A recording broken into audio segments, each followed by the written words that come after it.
In the dark, early morning hours of January 30th, the Haywood County Sheriff's Office says 2,800 oak pallets went up in flames in Bethel, belonging to a nearby hardware store and meant for repurposing. 2.5 weeks later, faint smoke still visible. December 27th, also in early morning darkness, fire destroyed an old barn just a few miles away off Murray Road in Canton, belonging to Joseph Kinsland. We had about 60 round rolls of hay in the barn. We had about 100 plus tobacco baskets, had an old corn cutter in the back that we used to use. Kinsland says the barn was over 100 years old. In his family, 4 generations. He figures someone set the fire. It's been there all these years and it's never been bothered, and all of a sudden, 15 minutes it was gone. He estimates a $35,000 to $40,000 loss. We're seeking any information. The sheriff's office believes both fires were intentionally set, ruling out any kind of electrical spark with no power to either location. Captain Tony Cope of the belief there was no spontaneous combustion of hay at the barn. Because of the timing that the hay and things were put in the barn, based on what information that the owner was able to provide, that hay was very dry and very well put together. 2 suspicious fires in a month, close together, but investigators have no information at this time suggesting they're related. They're looking to the public for leads. Kinsland hopes for an arrest soon. Kind of disheartening. Hey, is anything else going to go up next? You never know. Somebody's got to know something. It's a firefighter's home away from home, the place they live 1/3 out of each year.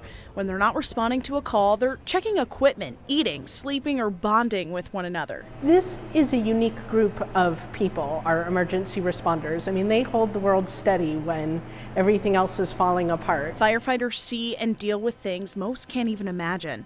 So as a way to help them de-stress from these situations, one Asheville fire station now has a new addition. Meet Denali. She was raised at Black Mountain Academy in Black Mountain, so she lived primarily with their students in their building. We sort of trained her over the last maybe 8 weeks, and then she was placed here 3 weeks ago. Nicole Shoemate's the executive director for Pause and Effect, a service dog organization. So the purpose for this particular placement is to improve the quality of day-to-day life for firefighters within their living quarters. And it looks like that's already happening. In just a few weeks, Denali's already learned a few tricks. Good girl, that's a good girl. She has been trained to open the day room door on her own and go into the day room, and we are working on having her crate on her own so that when she hears the station tones, that this station specifically has gotten a call, that she will remove herself to safety so that there's no delay in firefighters being able to take their call. Study after study shows teens are sleep deprived and rarely get 8 hours of proper rest. Now one state is adjusting the school clock to meet students' biological clocks. But as News 13's Jay Siltzer explains, not everyone is certain it could work here. Sleeping in is the in thing for California high school students now that state law says their school day can't start before 8:30. That's about 30 minutes later than the average start time nationwide, including in the Carolinas. It's hard for them to get up and get going so they can perform in the mornings. I think that it's a good thing to start school a little bit late because I think that athletes especially would benefit from having more time to rest. Any teen involved in high school sports or extracurricular activities already gets home late. Then there's dinner, homework, and more than likely browsing the web, texting, or FaceTime. Those social interactions tend to push their sleep times later, and then that follows a natural circadian rhythm that children tend to have to be more night owl-like. Many school administrators here in western North Carolina said they are unfamiliar with the school day changes in California. Officials here in Henderson County say they've never discussed beginning the school day later, and some parents and students say there's really no point. I think in practice it would not be as beneficial, if that makes sense.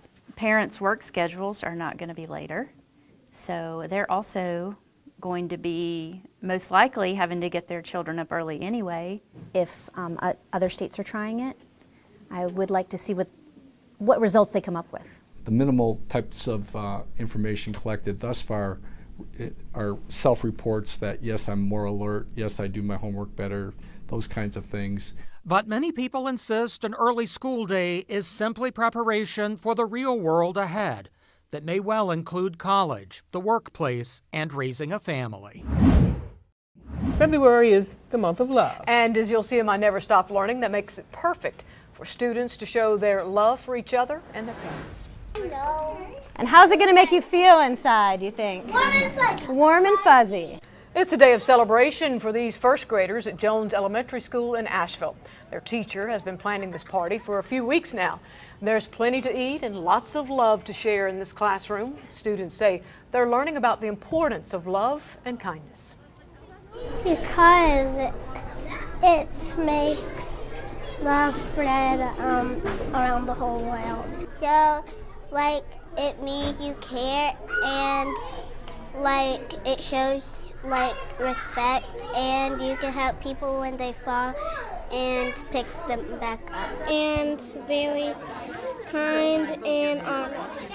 The students also exchanged cards with positive messages to encourage them to be respectful of others. How sweet.